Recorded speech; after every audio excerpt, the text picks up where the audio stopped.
what's up? I'm at Radar Festival, and I'm speaking to Lucas from Whole Absence. How you doing, dude? Oh, I'm good. How are you? All good, man. All good. I think you guys were over in Ireland the past couple of days, right? Yeah. So, first time in Ireland, Dublin and Belfast. Amazing. I've got Irish family, so I've been to Ireland a lot as like a child, and it's the kind of thing where like it's part of my lore, you know. When you go over my nan's house, there's Irish stuff everywhere, and like it's so odd to think we've been a band for so long, we've played so many places, and we've never been there.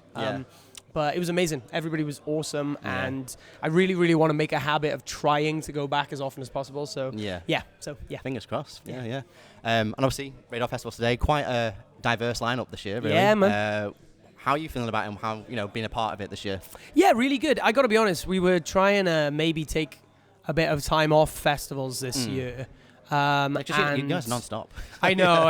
And that's the thing is we're aware that sometimes you can be too much, you know. We've grown up in this scene and we know what it's like on the other side of things. So like there are bands that when we were younger would maybe annoy us almost because and I don't want to be an annoying band, but we love doing it so much. So it's trying to find the balance. But last year I came to this festival because of Sleep Token, Loathe, and Thornhill. Day after day after day, so I was like, I gotta come. And I loved it. I just thought it was such an amazing, like, real festival. And it was the kind of festival I enjoyed as a punter, and I remember thinking I'd love to play it someday. And then the offer came through, and I was like, fuck it, why not? So, yeah.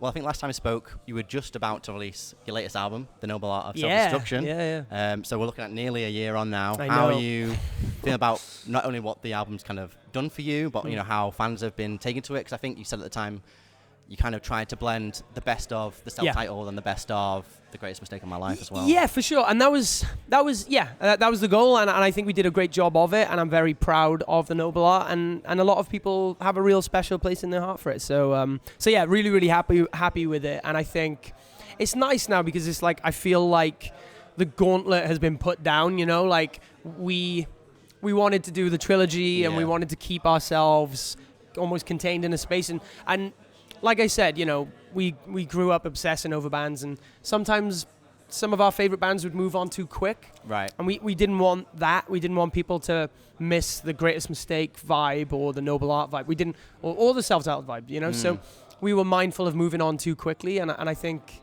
the Noble Art did exactly what we wanted to, and we've been so grateful for the response. You know? Yeah. So, Well, I guess in a way, like what you've done going off the back of what you just said there, you kind of signaled to fans, like, you know, it wasn't a secret that it was a trilogy and that you were going to kind of keep the Whole Absence vibe, but obviously try and do new things within that space. So I think that also helps. Yeah, for sure. I think being transparent with your fan base is a big thing. You know, I think, you know, there's some bands that don't say much, and I think it's tough. I think you either should or you shouldn't. You know, either you just got to die by whatever sword you choose. And I think there are some bands that live in their ambiguity.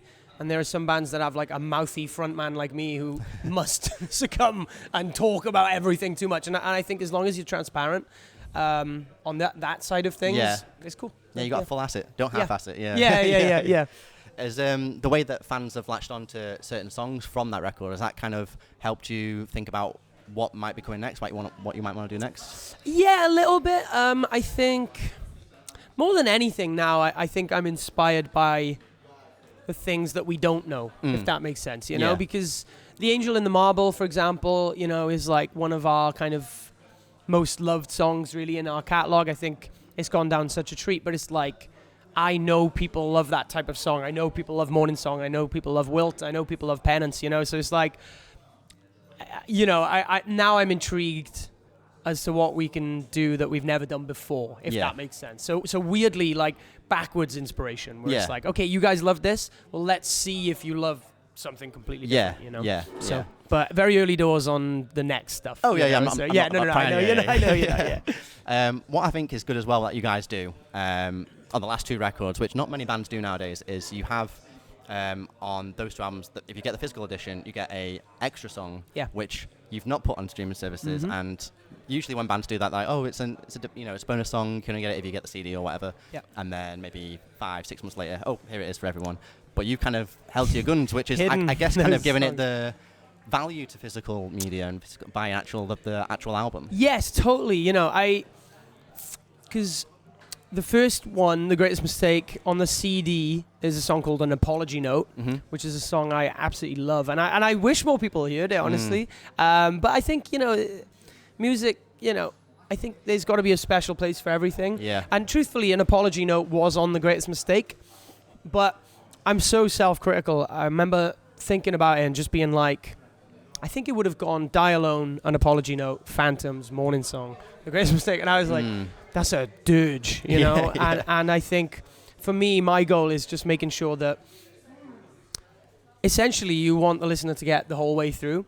So if An Apology Note is the type of song somebody would skip, therefore they miss out on Morning Song, that's like a tough decision, but I felt like Celebration of Morning being like sister tracks was so important that so with An Apology Note, you know, we took it off but we kept it for the CD, and I think like now if people like that song, it's like they're real fans. I think they've gone out of their way to find it, and it feels almost more special. And truthfully, it might make its way onto the internet someday. You know, because it's almost like it's only fair on everybody else. You know, because there is a song most people haven't heard. But just you're right though. I think a lot of bands would have had that like that for whatever, and then done a deluxe edition a month later, and then you know it kind of destroys the whole thing. Well, like I say, it gives value to the physical media, doesn't it? And the collection. And we're really huge advocates of physical media. Like I'm a comic book collector, a Pokemon card collector, a vinyl collector. So for me, I think like physical media is so important and something we really should not lose. So if at the end of the day, if one extra person bought a CD because that song exists, like that's good, you know. And I'm grateful that we've done our bit to help, I guess. You know? Well, you know, your fans no doubt also know that you've been helping out Funeral for a Friend as well, doing a few shows with them. That must have been so surreal for you. Like one of the most prominent bands in that scene from Wales as well. Yeah, for sure. There, surreal is the word that I've been using, to be honest. So you hit the nail on the head, because it's like, truthfully, it's a bag of emotions, you know. And honestly, not in a bad way, but it's not all positive. Like I'm very, like I said, I'm very self-critical, and you know, I spent months on the lead up to those shows stressing about the songs, and if I do it again and we learn other songs, I'm going to spend months on the lead up stressing about those as well. So there are some negative emotions of fear or wanting to do my best, you know. But at the same time, there's just like an overwhelming amount of like positive emotion, and like you said, it's like it's insane. I feel like I've been cast as Superman or something. You know, it's like something that you grow up like living in a world where like something exists as like the backdrop of your society almost, and then being able to like touch it. It's not just like imaginary anymore, it's real. So surreal. So and obviously download Slam Dunk, Charlie Simpson. Like crazy. So there must have been, I don't know, like was it a different pressure? Because I mean obviously there's going to be some amount of pressure to playing your own songs and playing like huge shows and stuff like that, but you're playing another band's songs, and you know a legacy like Funeral for a Friend, and you know wanting to you know just pull it off. I know. Yeah, you're right. And I think like, you know, I've said the same thing over and over because it's so like universally true. But like, I'm not doing it for anything other than the facilitation of that band being able to play more shows. You know, because it's like when that download set specifically, like Slam Dunk was amazing, but like download was like a last minute thing. We accidentally got asked dropped out. Bad Omens dropped out, and you know we were headlining the second stage. We were playing like Pantera's slot, you know, and it's like, and I remember looking out at that crowd and being like, this wasn't happening 2 weeks ago, you know, and it's kind of crazy that we're able to make it happen. I think, and the main thing is like, everybody's been really positive. Like I've had people tell me that they love Funeral, they love everything they've ever done, and I did a good job. I've had people tell me that they love Funeral, they were kind of almost wishing for my downfall in a way, because you know you don't want to fall in love with a different, you know, like you don't want to like muddy the sanctity of what you know. But you know, people who almost were hoping that I wouldn't do well were pleasantly surprised, you know, and that's a compliment, because you know it's cool to win the free battles, but it's like it's nice to win the hard ones as well. You know? Yeah. It's good, like, you know, a band with a career like that, like their fans have. It seems like welcomed you with open arms. Very much so. Yeah, I have to say, I've been very grateful for just how nice everybody's been. Yeah. Well, back to all in absence. Yeah. You guys are playing in a castle. Yes. Not too long I now. know. Yeah. Yeah, and you've also got a tour in the US supporting Sleeping with Sirens. Yep. That's going to be massive as well. Yep. Like, lots on the cards. How you feel about all that? Good. Yeah, I think this year is ironically a quiet year for us, which is funny because it's like, I don't know how many shows we'll hit this year, but it's like, you know, we've been doing 100. I think we did 300 shows in 3 years or whatever. Wow. Or something crazy. You know, like 250 shows in 2.5 years or something stupid like that. So it's like, but yeah, I think Sleeping with Sirens will be amazing because we love our American fans. They are awesome and we love going out there, and it's a nice chance to play new places. Mm-hmm. I can't even pronounce some of the places we're playing. And we love Sleeping with Sirens. We toured with them 5 years ago. Kellen has always been like a real advocate for our band, so really, really excited for that. Let's cheers to this as an amazing album. Yep. So yeah, the whole band full, aren't they? That's the tour. Yes, yeah. So that's a great. It's a 10-year anniversary of that, so that'll be awesome. And then the castle was like, essentially like you said, it's nearly been a year since the Noble Art, and I think, you know, we're always trying to do what's fun and what's like.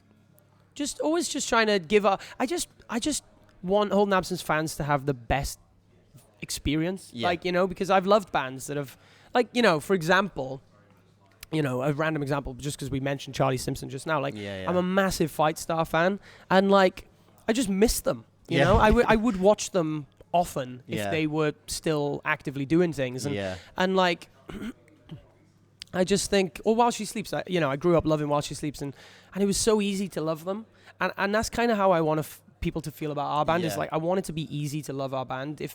If you know, you came to our tour last year and you had fun, we'll do it again, you know? But then at the same time, I don't want you to get bored either. So we're not going to do the same thing again. Yeah. We're going to play a fucking castle in the middle of nowhere, and we're going to do a 17-song set list, and we're going to play songs that we've never played live before, and have an amazing support bill, and just like make you come to a little village in the middle of Wales you've never been to before, because you know, that's an experience, you know. And I think, you know, for us it's always about trying to find what's the most fun, but also what's not the least expected, because it's not like crazy, but it's like it's not quite so obvious either. And then you get married in a castle. You just love castles. I did. I proposed I'm a castle guy. Yeah. You're right. I proposed in front of a castle. Yeah. I got married in a different castle. This will be my third castle this year. So, Lucas Castle Woodland. Woodland is that your name? Yeah. If Kellen brings you out for a song off Let's Cheers to This, which one do you want it to be? Oh, man. My two favorites are... it's a song called Four Corners, I think it's called. Mm-hmm. And Trophy Fathers, Trophy Sons, an amazing song. Truthfully, though, I just don't think I won the burden of having to sing any Sleeping with Sirens songs. I know, and none of them are quite as high as Kellen's voice. So, but yeah, I'm ecstatic. I loved that album growing up, so woof, can't wait. Yeah, and then 2025, you're supporting You Me at 6 in Australia on their farewell tour, so... You know, another important chapter in that band's career. Yes. How you feeling about that? Yeah, man. Just like, you know, we did these. What was it called? What was it? The 10 years of Sinners or whatever. Yeah, you know, we did the Sinners Never Sleep 10-year anniversary thing, and that was really full circle. And like I said, you know, we grew up as like huge fans of this scene and the best bands, and like. You Me at 6 were the band for the longest time, and in some respects they still are that band, you know, and I think it's just such an honor, you know. I was really fortunate at Slam Dunk. It was Slam Dunk. They were all super nice and really warm to me, and like I'll never forget when we did the Sinners Never Sleep shows. Like I think the bassist was telling me how he's bought like a electric drum kit to just have fun on in the house or whatever, and he always plays Afterlife, and it's like cool. And like I just remember thinking like, dude, like your band would have been one of the bands that I played on my electric drum 10 years ago or whatever. So really excited for that, and we love Australia as well. They're amazing out there. So cool. Well, I think we covered most things, but anything else planned for 2024? Trying to think. To be honest, no, like I said, this is our quiet year, but we're always cooking. So at the moment, our 2020, our calendar stops at Yumi at 6, but my calendar doesn't stop at Yumi at 6. So there's lots to look forward to. Yeah. And we're working really hard. Like I said, we just want what's best for our fans, and I think we're really excited for what the future holds, I think. Yeah. So, yeah. Maybe some chill time in 2025, I think. Oh. A little bit. No. Just a little bit. Yeah, but yeah. Cool. Well, thanks very much, Lucas. Thank you for having me again. again. Final words before I let you go? Anything you want to say? No, I just want to quickly shout out Radar. I think this is a great festival, and I think if next year you're on the fence about coming, I'd urge anyone to come.